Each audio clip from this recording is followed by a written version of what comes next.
I'm Teresa Bington, CEO of National Speakers Bureau Canada and Global Speakers Agency.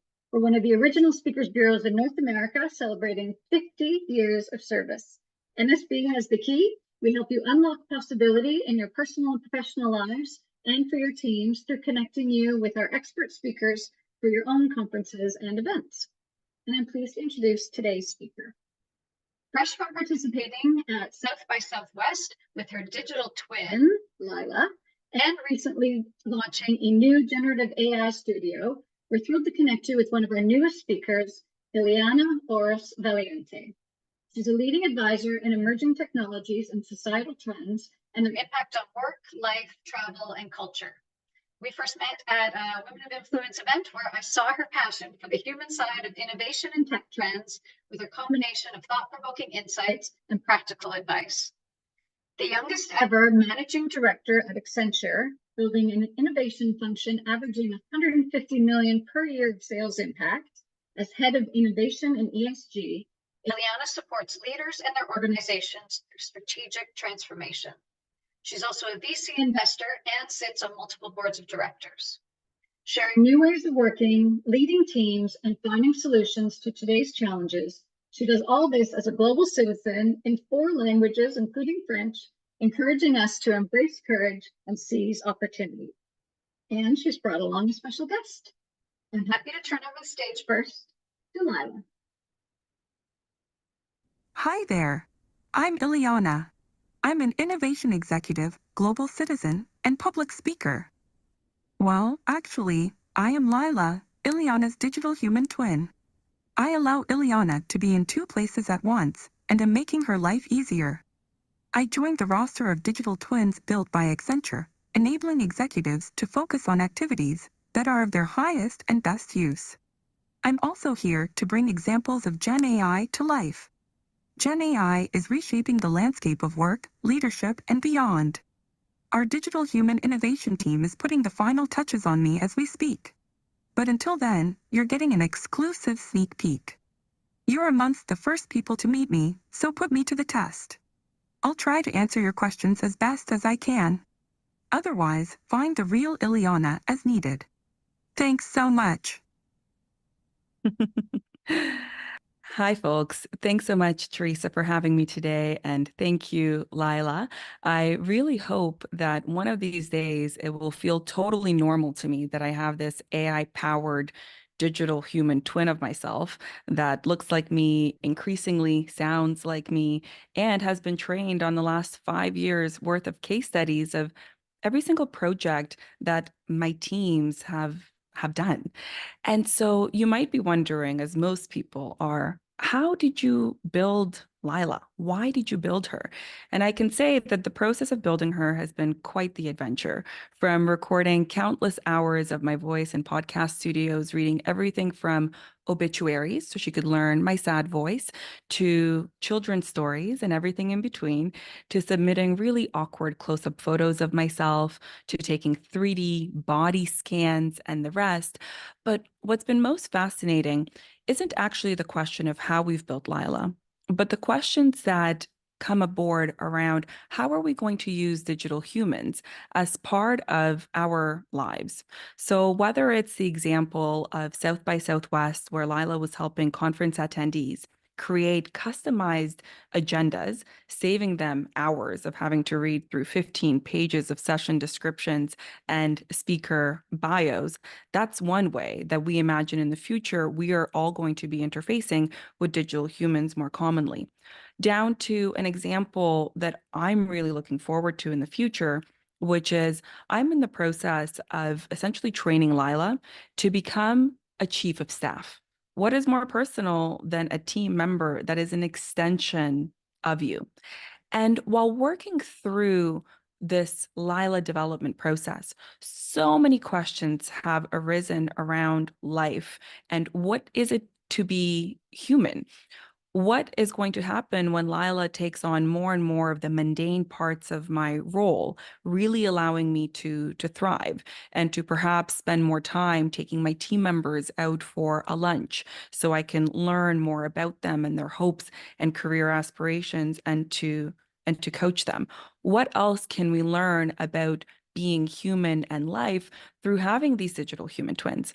I mean, my mother has a really powerful question when she asked whether she should refer to Laila as one of her daughters or if Laila actually qualifies as a granddaughter. Oof, questions we don't have answers to, but this is what happens when you work on the frontier of innovation. And so, speaking of being human and having more time to be human, I did a very human thing just this past weekend when I was on an airplane flying over the Caribbean Ocean above the clouds. I cried. I was just overcome with a moment of thinking about how small we are as humans and generally insignificant in the grand scheme of things, but yet how much control we have as humans on the world around us and how creative we are and have been from the moment we're born. Because when you think of it, once upon a time, some person looked up at the sky and said, "Bird, I see bird, bird flies. I want to fly too." And that's ultimately how we had airplanes built. And I think this story around control is a narrative we need to embrace because we are in a world right now that feels increasingly out of control. And so we have rampant doom and gloom scenarios, anxiety, and fear. And neither of those are contributing to our collective well being. And so, my hope for today's session is that you will walk away with a better understanding of some of the trends that are shaping society powered by technology today. And you will think about how you can harness those trends for your maximum well-being as an individual, as part of an organization, and as part of society more broadly. Because I do think that we are the architects of the future world that we all want to live in. Now, I got a really nice compliment the other day when someone referred to me as a hybrid between Brene Brown and an innovation tech executive. I took that as a really nice compliment. And so, just as a heads up, today's discussion is not about technology nitty-gritty widgets, but really it's about humanity throughout every single trend that we will cover. And so, I'll talk about our work and our working lives and how that's going to change. We'll talk about our physical health and well-being in the bodies we inhabit. And we'll talk about our brains and our understanding of self, all through the context of this lens of technology and innovation and change. But let's dig into work, since realistically, that is what we spend the bulk of our days doing. Because I come from a background working in the Web3 and metaverse space, I'm often asked the question of, is the metaverse dead?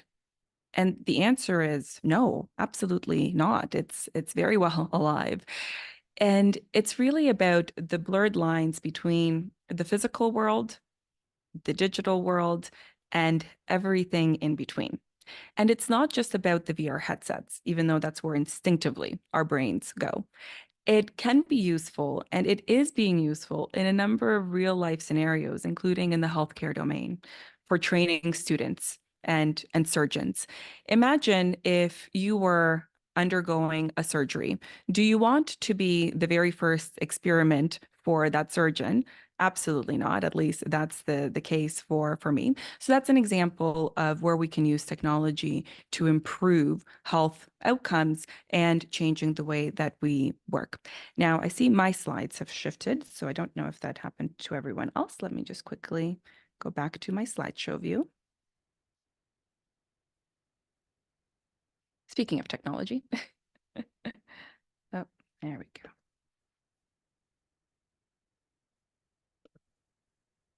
And Teresa, if at any point you can't see my slides, just come off mute and then let me know.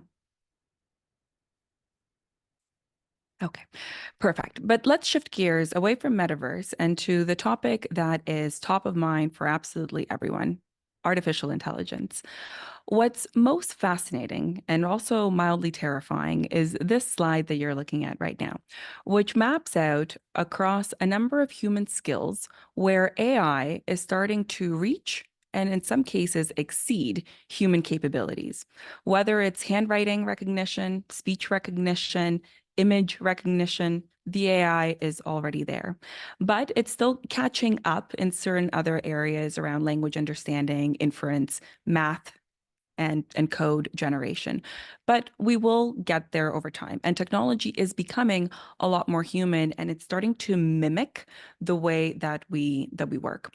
I'll give you one trend that I'm watching very closely when it relates to humans and our interactions with AI. And it's really that it's changing the way we search for information. We're moving away from a construct where we look at information in a librarian model, and rather we're shifting towards more of an advisory model. How many of you for Halloween struggle each year to figure out how you're going to dress the children in your life, or if you partake as well, how you're going to figure out your own costume?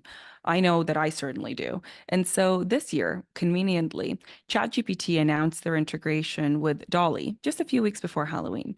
And so I used the tool to brainstorm a few ideas to say, listen, I need a costume, something I can wear for a woman, preferably something stylish. And it asked me a bunch of questions of what was top of mind for me. And at the time, I was doing a lot of research into plants and in particular hibiscus flowers. And so it generated this really beautiful image, and it inspired me to go and find a giant headpiece. And when I asked for recommendations of shoes similar to the image that were in what it generated, it pointed me to a list of 10 different retailers that have carried similar pattern shoes in the past few years. I wasn't searching the internet for information. I was really getting advice. So that's one example of human to AI interaction. But if you take it a step further, you were introduced to Laila briefly, but in the future, 2 years from now or 3 years from now, where it's much more common that people have digital human twins, what happens when my twin starts to interact with Teresa's twin? And there's an entire transactional element that can happen independent of us. Potentially, the transactions are powered by crypto and Web3, and we are going to be redefining our relationship with work and also our relationship with ourselves. I've already had the very surreal experience of watching Laila on a small 3D display having a full autonomous conversation with a real human and ordering flowers on their behalf. And I was not at all involved in that conversation. So think about the ability to extend, to be in two places at once, and to be able to have that large impact. This inevitably always leads to the question of jobs and displacement and what does this mean and the fear that that evokes. And I'll give you an example of a real story and the difference that 9 months can make with Sanchari. Sanchari is a very talented creative director, graphic designer. She's part of one of my teams. And she approached me to talk about her future career and say she really wanted to spend more time doing branding work. That's where her passion was. Unfortunately, while I'm super supportive of her career developing, I didn't have the ability to backfill that role and to just simply replace and allow her to shift into a new environment. And so I had asked, how much time are you spending learning all about the various Gen AI tools out in market? She admitted she didn't have as much time because she was so busy with her day-to-day role. We made a pact to say, listen, we will fund any technology or tool or subscription for any Gen AI tool that you think would make your practice more effective. I will also carve out time and get rid of 50% of the work that's currently on your plate. We will offshore it to our teams in other locations. And don't worry, we'll consider this an investment in your career development. What has happened 9 months later? The output of her and her teams has gone through the roof. The quality is incredible, and it's allowed that team to really lean into their innate creativity. In fact, she's had more time to then invest in projects like the build out of Lila, which you'll see on the picture on the right-hand side. She has commented is one of the coolest journeys that she's ever had a chance to do inside of her career. I don't think that there is a limit to human creativity.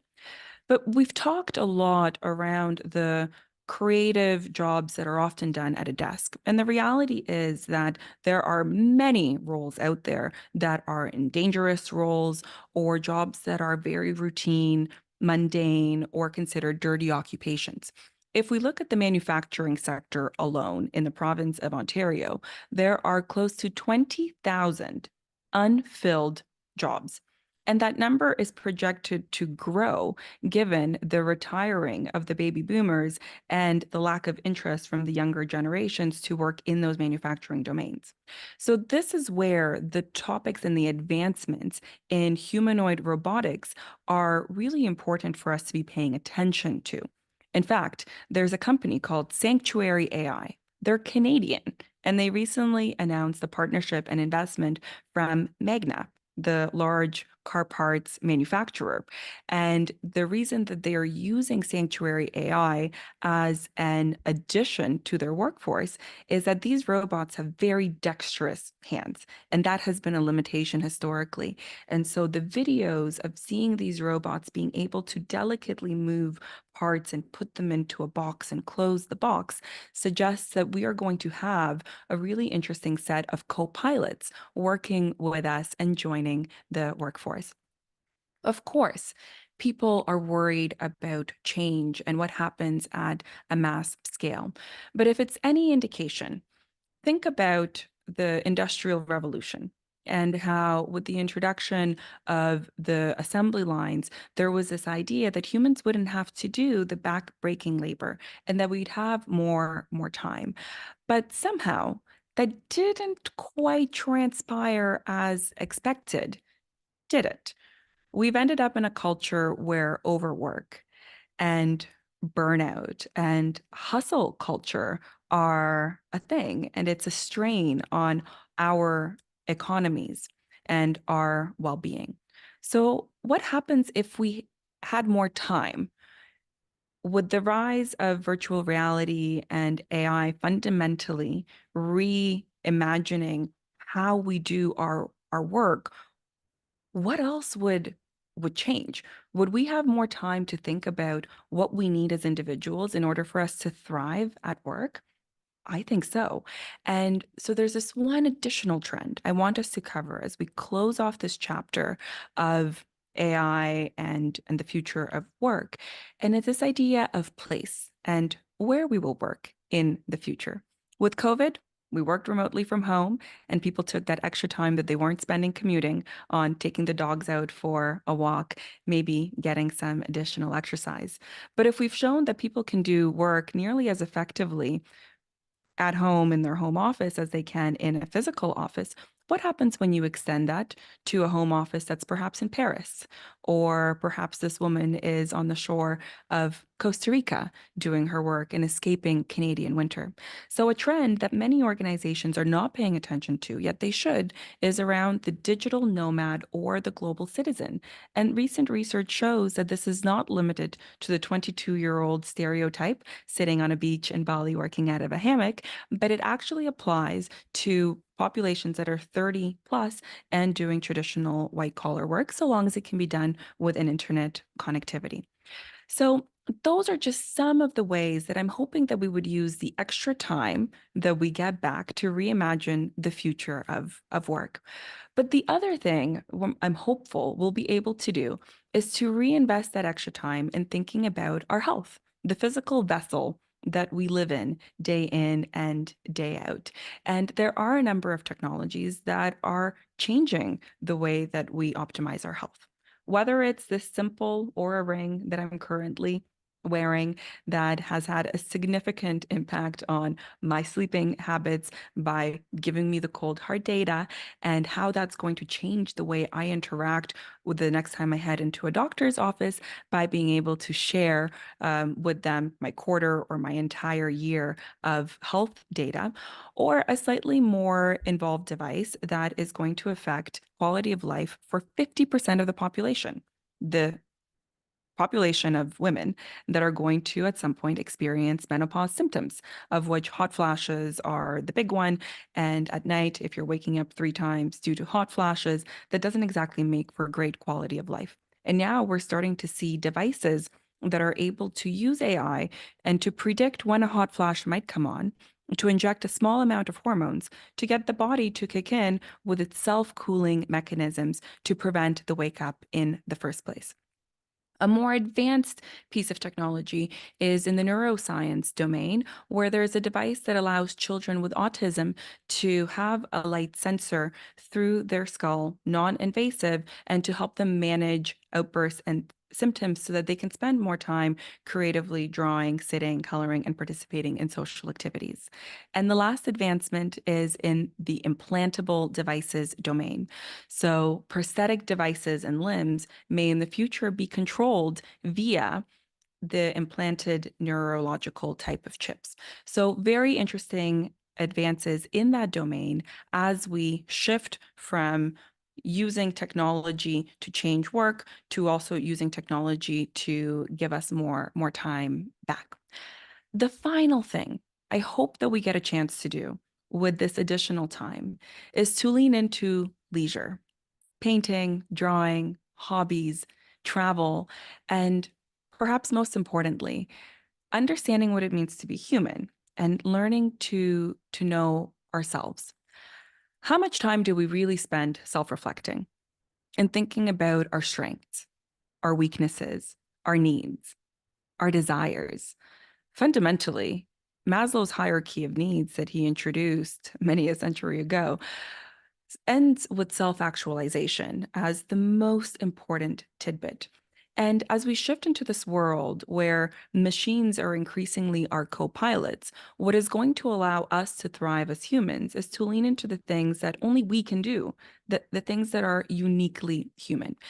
And so this has been where I have spent the bulk of the past year and a half to 2 years thinking about. In fact, as I reflected as to what was on my bookshelf of late, some of the titles that jumped out at me as the most interesting reads were Letters to a Stranger, The Art of Gathering, The Art of Doing Nothing, The Four Tendencies, Quiet around introverts and extroverts, really around what it takes for us to be human.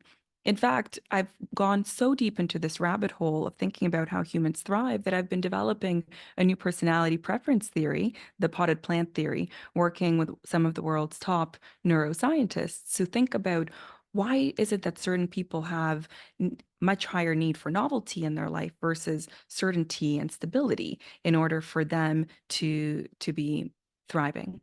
So this idea of being more human is something that is certainly near and dear. We've covered a lot of ground today, from digital human twins to airplanes to crying to our physical health to the future of work. And you might wonder, why am I telling you all of this? What is the message I want to drive home?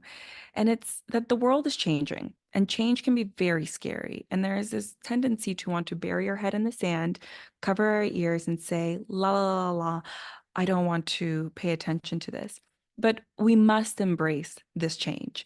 And the only way to do that is to acknowledge that as humans, we need to feel a sense of control, a sense of agency. It's a deeply human need.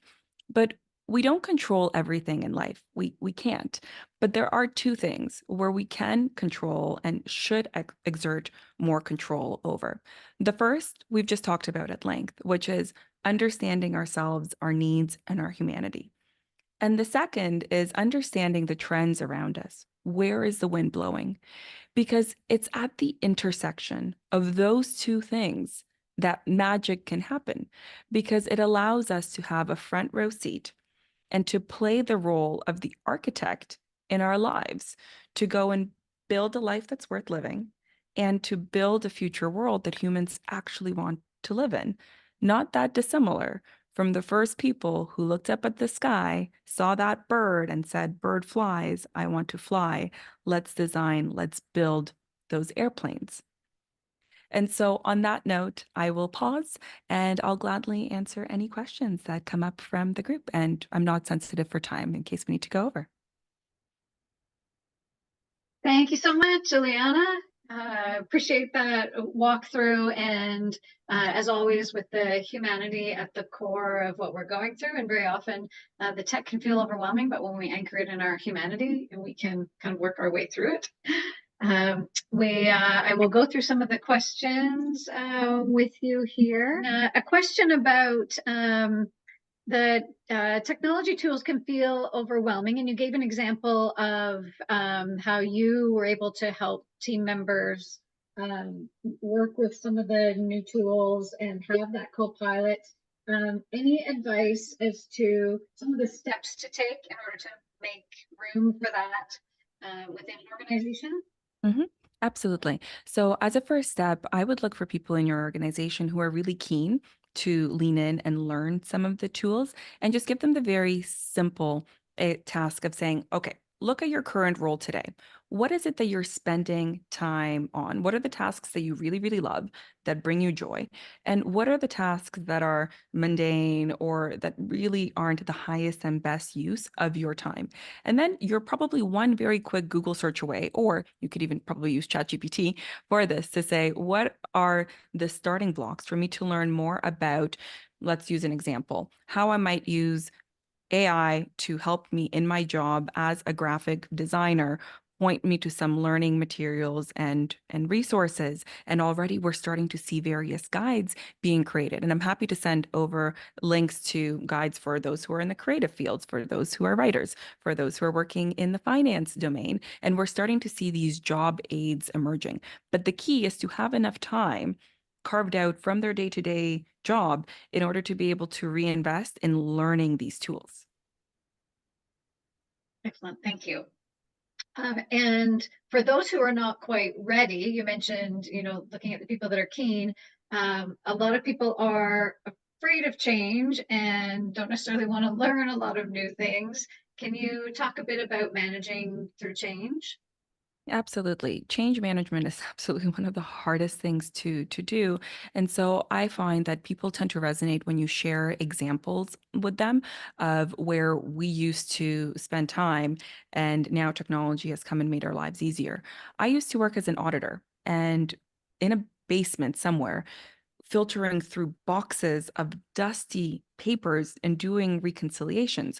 Whereas now we have a lot of the basic digitization technology that means we no longer have to do that work. So just reminding people of how far we've come and that progress is not something that can be stopped. And it's really going to be for our maximum benefit if we were to embrace that. Thank you. And speaking of some of those benefits, there's a question from Shannon that historically new technology hasn't increased our leisure time. It just drives productivity. How optimistic are you that AI will influence our capitalist culture to actually reduce our time working and not just drive us to be more productive and connected? Mhm. We have to be intentional. If we are not intentional, there's no guarantee that the playbook from the Industrial Revolution won't just repeat itself. But with leaders, if we are intentional as to how we're reimagining work and how we can design that work to get the best out of our employees while improving that employee experience, we have the ability to make a significant dent. But the research today shows the vast majority of employees are completely unengaged. And it doesn't matter what statistic you look at, they're all completely bleary. We're not doing well when it comes to work today. And so this is the best opportunity that we could imagine to restart with a bit of a blank canvas. But this is where we'll need to have collaboration between the leaders making the responsible AI design decisions and the employees realizing that they too have agency. This is not something that's happening to you. This is something that can happen with you and playing a part in shaping the role of what will the AI tools be useful for? How do you work with these AI agents to make your life and your work more effective? Thank you. There's a question from Anna referencing offshoring. And to summarize, how do you address the humanity aspect of technology when that sometimes means offshoring and potentially oppressing those in other countries that maybe are vulnerable to take on the work? Mhm. Let me flip that narrative a little. When I was in Tunisia, right before the pandemic, one of the things that struck me while looking out over a public square was the average age of the population was significantly younger. And all of these people are walking around with smart devices in their pockets, which means with the advance of AI tools, it doesn't really matter where in the world you are, so long as you have the baseline internet connectivity, people have access to a lot of the AI tools. MIT recently announced that they are open sourcing a bunch of their training programs. Same with Harvard. And so the barriers for learning and accessing some of these technologies has never been smaller. And I would encourage folks to really lean in to it. Of course, there are also decisions that need to happen at the enterprise-wide level around the responsible use of this technology and ensuring that all of the workforce members are treated equitably and fairly. Thank you.